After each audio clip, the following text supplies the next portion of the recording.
好，兄弟们点关注不迷路，好玩具不停更。继上一期的2战蓝之后，那么据兄弟们的投票和反应啊，那么这一期我们就直接来看到这次7+1组合人套的组合人刽子手斯科尔奇。那么这期就顺便啊，把他的女人魅惑女巫阿莫拉啊也顺便一起分享掉了啊。那么再下一支啊，轮到这个伊达尤伦骑士，幻影骑士啊。那么然后就6臂黑猪啊。OK， 那么先介绍一下刽子手斯科尔奇。他是这个阿斯加德女神和冰川巨人的私生子啊。那么他注定就属于一个两边不讨好的一个混血儿啊，有着比阿斯加德人更强健的体魄，但是没有冰川巨人族的体型那么高大，所以从小受到排挤。于是他苦练啊，那么成长的道路上杀了许许多多的巨人，所以得到了刽子手的称号啊。那么手握双刃血斧啊，可以劈开空间通道。那么凡是使用巨斧的人，那么也会变成嗜血成性的杀手。他的特殊能力也是非常强大啊，拥有普通地球人10倍的视力啊，然后可以抵御严寒和任何的疾病。当然也是刀枪不入，但是在觉醒加入雷神之前，那么也是一直被他所爱的女人阿莫拉和洛基一直利用啊。OK， 那么这就是这一位刽子手斯科尔奇的这么一个悲情的混血男人的背景故事了。好的，那么言归正传，我们先来看一下这次的魅惑女巫阿莫拉那么首先是配件，这个一对握拳手啊，然后本身的开展造型手，然后就是一个大大的比较敷衍的一个绿色透明特效键啊，我就不拆出了。OK， 那么看到本体啊，首先是非常高的一个高跟鞋啊，那么很多时候都要依靠着他旁边这位强大而悲情的男人那么头雕还是不错的啊，小嘴微微歪，确实有这个魅惑女巫的这种感觉啊。那么这个塑料成型色啊，亮面的一个成型件，水纹啊非常严重。头发啊可以看到非常大的一个可以说是 ML 女性头雕头发里面面积最大，不说体积最大，但是面积最大的一个头发了啊。然后有一些涂砖啊，精度还可以啊，一般啊。那么然后亮面的2个手臂零件啊，那么可以看到上面就是这一段就是一个涂砖了啊。双关节啊还不错啊，然后那么穿着啊确实是有一定的吸引力了啊。肉色的塑料成型色，发色还不错啊。那么包括这次这里的涂砖啊，色差也不明显啊。那么然后胸腰段啊，胸腰段的一个可动，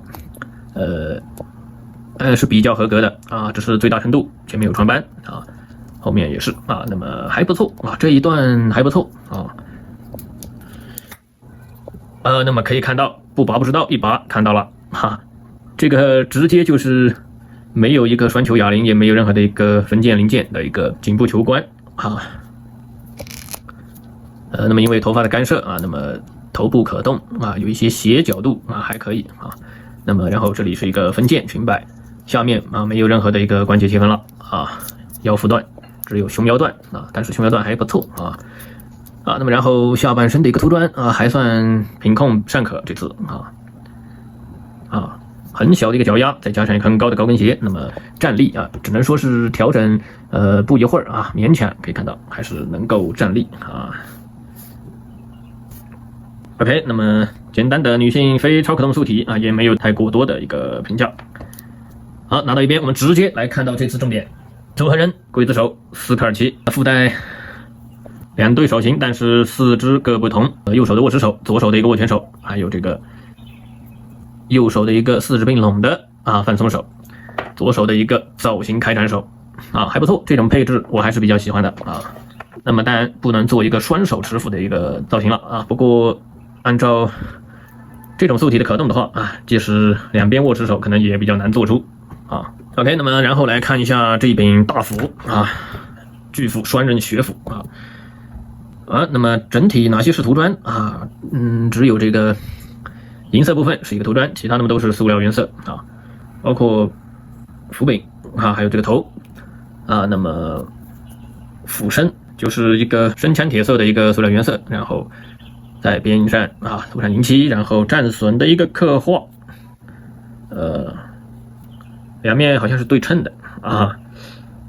那么就相当于啊这两边是可以理解为是同一模具的两面啊。OK， 那么说回重点，看到整体整一个这次的一个分量啊不算很重啊，只能说是如果是跟金并来比，可以看到啊，那么还要矮上一些，所以说基本上它只是一个19厘米到20厘米的一个身高，那么金并这边可能在个22厘米左右啊。那么如果说是再拿出几个组合人来对比一下，可以看到啊，比这个九头蛇践踏者还是要高那么一丢丢啊。好，拿出这个大烟膏子啊，实心膜看一下啊，高一丢丢，但是宽度就差得多了啊。那么最后再拿出今年的年头的组合人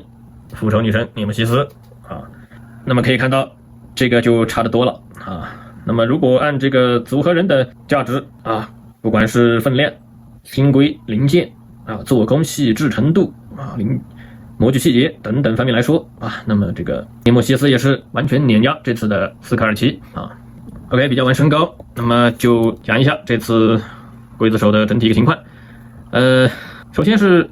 头雕啊，可以看到这次我这里好像有一点小中奖啊，五官大爱，整一个眼睛等等的一个喷绘还是不错的啊，炯炯有神，模具皱纹刻画也没有问题，符合海之宝现在一贯的水准啊，相对优秀的一颗头雕了啊。那么然后这次的整一个模具啊，估计上啊，那么肯定还是有这个老零件的一个套用，但是感觉上新规程度还是比较高的啊，还是比较高的，新规程度可能达到了80%-90%的一个感觉啊。那么然后包括这次的整体的一个铆钉啊、涂装都还可以啊。OK， 然后是脖子关节啊，是最好的一个可动性来说没问题啊，比栓球哑铃那是好得多。好，那么然后是这次比较有特点的一个地方啊，那么就是第一是可以看到这次的一个大臂零件啊可以自己旋转，那么也就是说明啊这次的单关节的一个手肘关节的零件是直接和肩部零件所连接的啊，中间套了这个大臂零件啊，然后这次的一个小臂单关节相对没什么阻尼感啊，但是也是不会很松啊，停到任何一个地方都可以的啊。这种手感的话，我是不反感啊。那么然后这个肩部零件切得很过来，那么就说明这个平台啊还是有一定的范围啊，略大于90度啊。那么然后这次的一个腰腹部啊，胸腰段转动非常丝滑啊，不会像这个很多啊，比如说反后宽装甲，包括这个实心膜的这个中间的转轴，属于一个基本上转动不了的一个情况，这个转动很丝滑，那没问题。那么但是前后幅度啊，那么就只有一点点了啊。然后腰腹部的话啊，可以看到没有啊，整体是完全一体啊。那么如果说能在下面的一个切一个平转的话，那就肯定是要好上很多了啊，这个是稍显遗憾了啊。那么然后大臂平转没问题，整一个大转子的程度没问题啊，前踢后摆啊，这次作为大块头来说已经 OK 了啊。那么然后可惜没有小腿平转，很可惜啊，没有切那么接地啊，所以说那么下半身整体就靠一个大腿平转来完成一些站立和动作啊。那么然后这次还有一点点小问题，就是这个膝关节存在宽量存在宽量，而且是虽然这个宽量比较小啊，但是双关节的上半段和下半段都存在宽量，而且是两边是同样的那么所以说是稍显不足啊，但是在整体的把玩上来说手感上来说有一点欠缺，但是没有太过大的一个影响啊，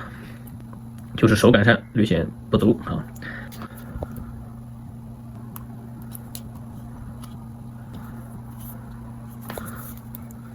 那么这次的插拔来说没有任何的一个问题，头雕和手型的插拔都是正常的很舒适的状态。OK， 那么这次2025年的第2套7+1组合人的组合人刽子手斯科尔奇就和兄弟们分享到这里，点关注不迷路，好玩具不停更，我们下期刽子手7+1组合人套下一位角色再见。